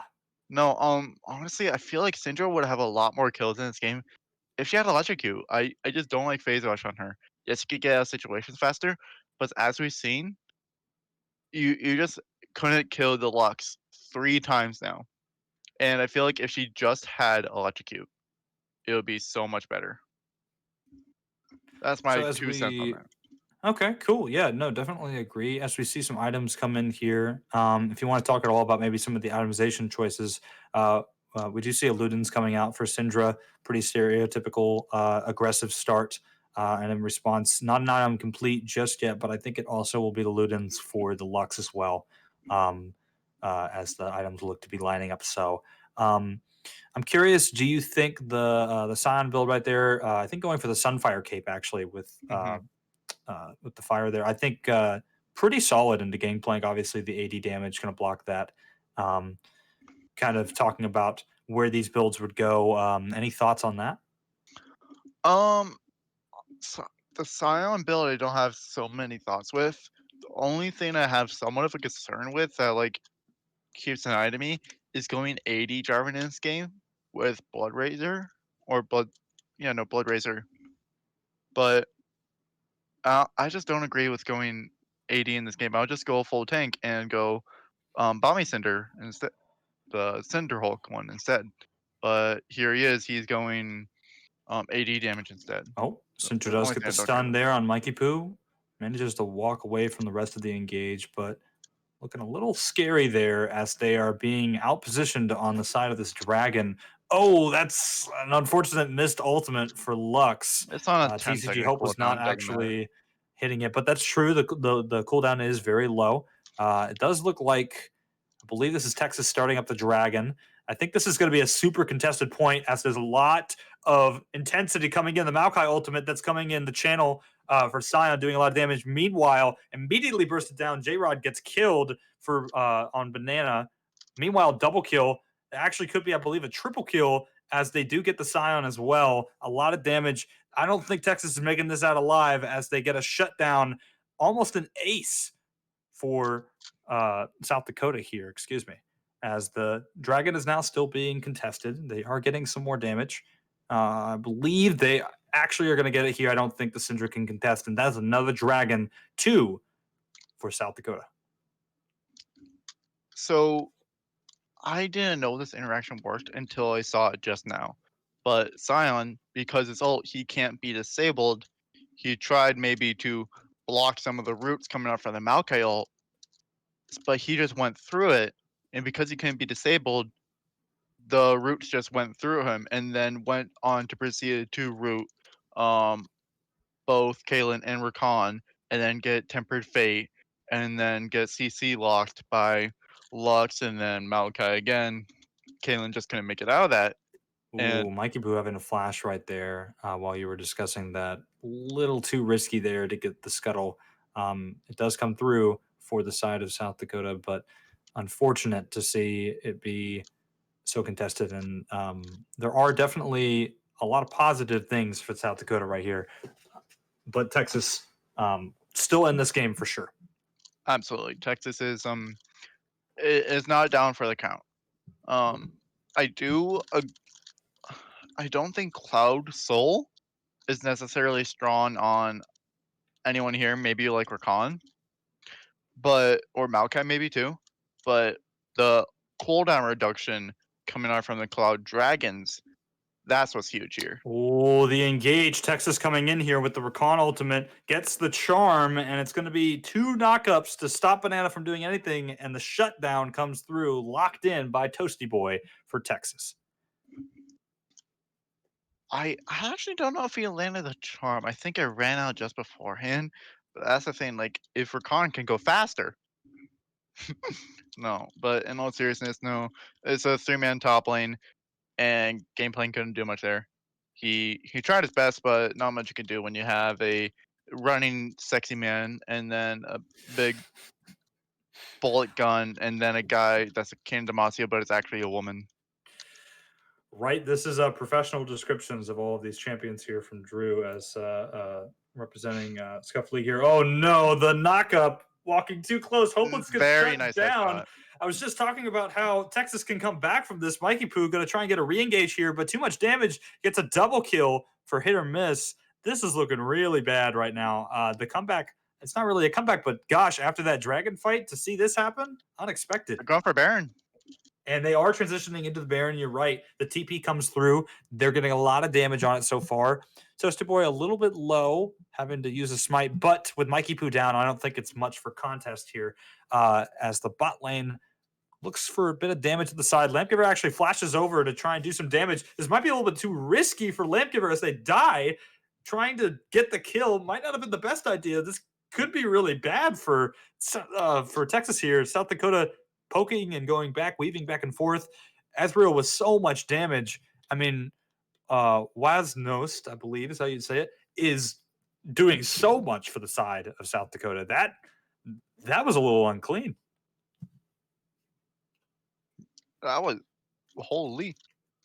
That was really, really well done. Like Ezreal, like, so Ezreal with PTA, he has a lot of he does more damage with single target damage, right? But Conqueror allows him to do overall more damage. But with this, he just focuses on one person, and that person just gets shredded. And Sion, who's supposed to be one of the tankiest characters in the game next to Cho'Gath, just got deleted because of PTA. taking more damage from every single other person in the team. Oh, the engage coming in here for Texas as they try and get more. The Bard is going to be immediately killed. Meanwhile, top lane, that's another kill. Actually traded on the other side of it. Mikey does get it, but this isn't looking too good in the jungle. That's a shutdown. That's 3 for 1 right now. Not a good trade for South Dakota as they run away with this. I think they're going to look for Baron again. Texas really pushing this lead as the mid game comes to fruition. They are starting to dominate this match. Absolutely. No, Texas made a huge comeback here. Syndra started to do some of her damage after building Ludens and Oblivion Orb. Caitlyn does headshot damage, let me tell you that much. I hate her voice actor, but gosh darn, her headshots are such a key in this game. And honestly, the Maokai was looking really strong earlier, but now I don't know how it's favoring out with him just being alone in these fights. He can't clear as fast anymore. He is still 2 levels ahead of the Jarvan. So I don't know. Maybe it's clearing as fast. It's just right, yep, keep going. I don't know. I was kind of rambling until you were good. Oh, I was just going to say I do apologize. It is Wanost or Wanost, not Wasnost, like I said before. And as I'm talking about it, I mean more kills just traded back and forth. Lampgiver does die. That's kind of sad to see because actually they could get a pick here with the Bard ultimate. Wow, that was so much damage. Shut down immediately. So quick. Zero Did he even immediately getting killed. The Lux ult didn't even go off there. And here we go. It's swinging straight back over to South Dakota's favor here. Jarvan looking to get something. Toasty Boy wants to try and steal this, but I don't think they can as Dragon comes in. Now we're on Soul Point coming in for South Dakota. Yeah, and at this point, Lux almost already has her ult back up. And it gets half cooldown when it hits another person. But now with also 20 plus 20% cooldown and then an additional other dragon, she's going to be casting out 2 or 3 times a fight. Yeah, it's going to be interesting to see if they can continue to kind of push this lead and use the items to their advantage. Meanwhile, there could be a fight here. Toasty Boy gets the flag and drag, but it's not in a good position there as the ultimate hits him. I think Lux with that assist there might actually... Nope. Toasty Boy still running away. No, the flash coming in, Mikey Poo to secure the kill as South Dakota trying to take back this win as they were quite dominant earlier in the match. Right now I'm counting Lux cooldown. It's about 22 seconds. That is really low. I mean, it is like, not too surprising from there as a little bit of damage there being traded and mid lane skill shots back and forth. Kind of a missed ultimate there. Might have been going for some Kaylin also ulted. Yeah, that was kind of interesting. Ezreal pushing in with the side of South Dakota. They want to try and get this tower here. I believe they do with the 1 auto attack. Mikey Poo takes it for them. Mikey Poo really doing a lot for this team, but the missed Scion ultimate as the root just comes out, Mikey Poo says, no, screw you. I don't need to do anything here. I'm running away and gets out scot-free. I mean, of course, has to use the ultimate. It doesn't have to, but does use the ultimate to disengage. Really weird skirmish right there. Yeah, that was really weird. So even if Ezreal misses ult, if he hit it, Syndra is still very much alive there. And Kaylin just ulted because everyone was at full health, I guess. Do you see him getting caught out? Yeah, we do see a lot of damage there. Bard is actually going to make it out alive. Surprising how much damage they took, even though not actually making it. Although, here we go. Jarvan takes a lot of damage as well. The Lux ultimate going to hit. And I think this is a skirmish continuing to go on. Scion trying to get that damage. The GP ult doing as much work as it could as they stand there and take that damage. I don't think there's going to be any kills now that they've backed off, but here we are skirmishing back and forth in each side's jungle. Actually, I may have said that a little bit too soon. Mikey Poo did use the Righteous Glory to try and get some movement speed there to get in there.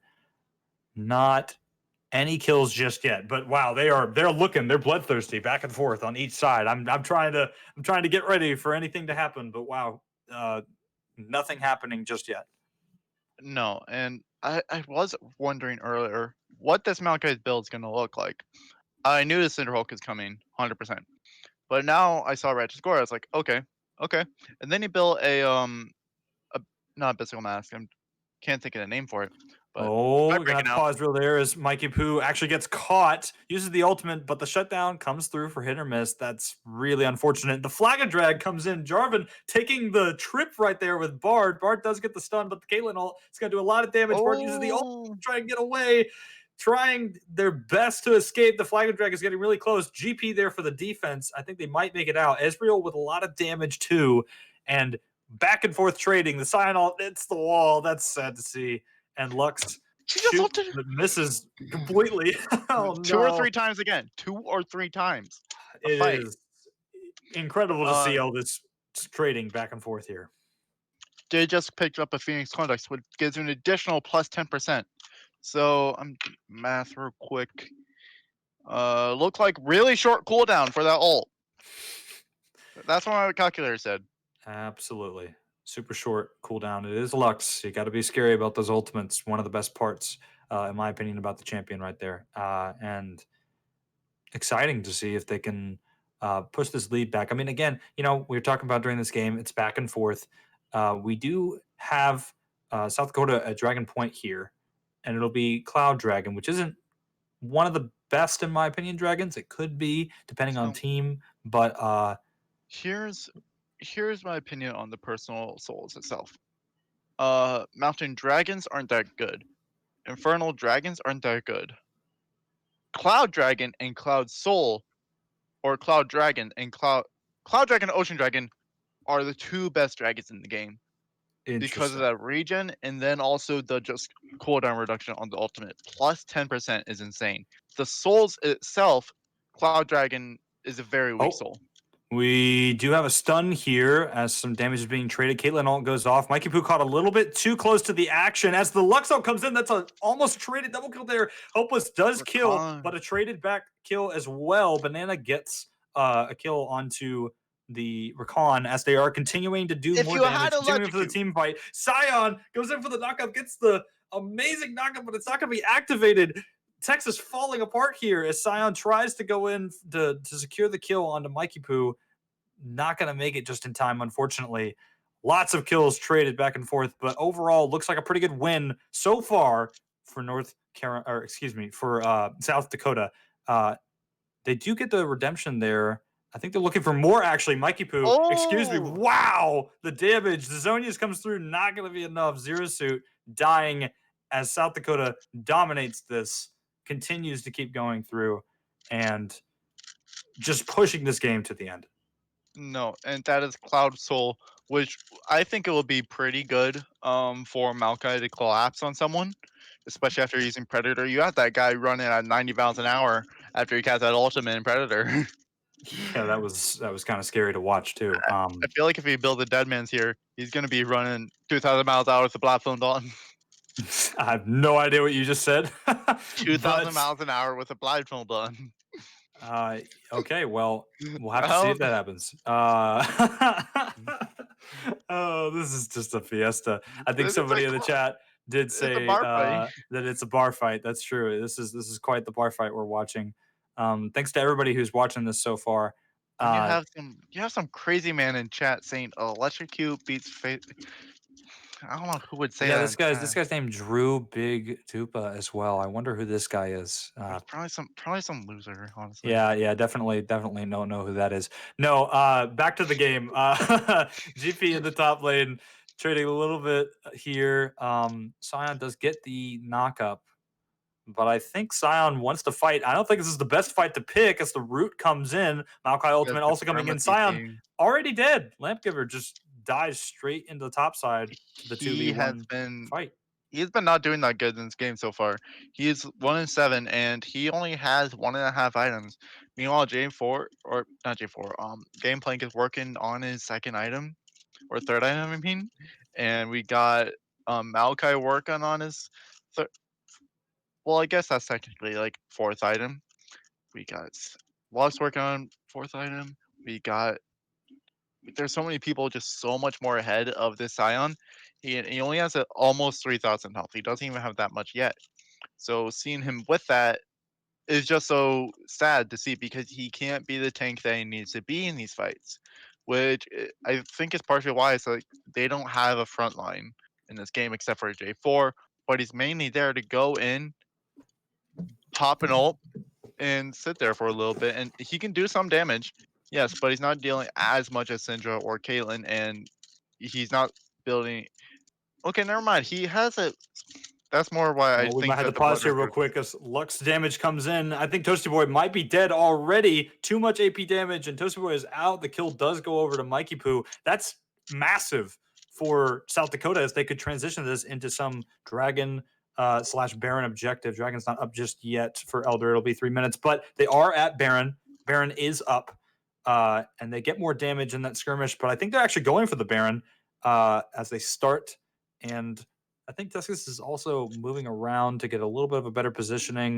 You see Lampgiver getting ready to hop in there. But you see the TP. Okay, the fight does break out as Mikey Poo disengages off of the Baron, goes straight for Lampgiver. Lampgiver is the first to die in this mini skirmish here. Banana trying their best to stay in the back with low health, but the front line is getting massacred. The damage coming through, that's a double kill.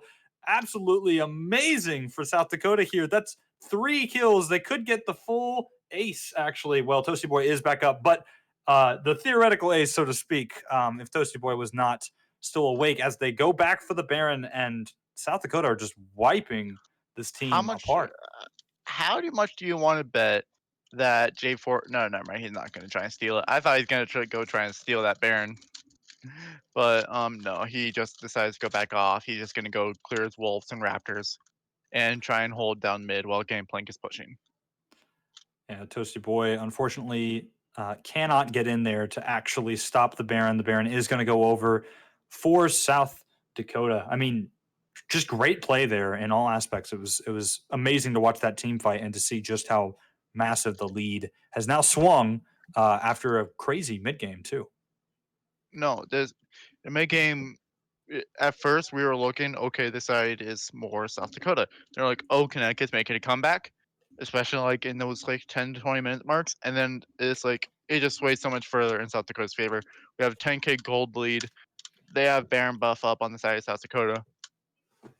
And they just have so much damage output with the Lux, the Ezreal, Gameplank, and Malk able to CC everyone down. It's not looking good for the side of Connecticut. Or, no, Texas. I've been saying Connecticut like this whole time. I did the same thing during one of those previous fights. Grim Arkanoid actually has to flash away, and the ultimate being activated by Mikey Poo, maybe trying to catch if they pursued the chase there. Didn't actually go through. Unfortunate to see, but they do have Baron buff and that Cloud Soul, so they're going to keep pushing this, and I think they win this 3v2 skirmish if anything happens. But multiple team members pushing across the map. South Dakota trying their best to push this in. The Bard ultimate from Grim Arcanid is actually successful, and they do get the turret, but they don't get a kill just yet. I think they're playing the back and forth chase game as Mikey Poo does use the ultimate to disengage a little bit. Just looking for something maybe. I think both sides are trying to find a way to get a pick, trying to find a way to squeeze a win out, whether you're Texas or to push this lead in as South Dakota. It's just back and forth. No, and it's been back and forth. Like, Kaylin's trying as much as he can to do as much damage as he can. I feel like they could have killed Gameplank there if Syndra landed that Q. Or maybe because she has Phage Rush, that Gameplank would still get away instead of Electrocute. I'm still adamant about that, by the way.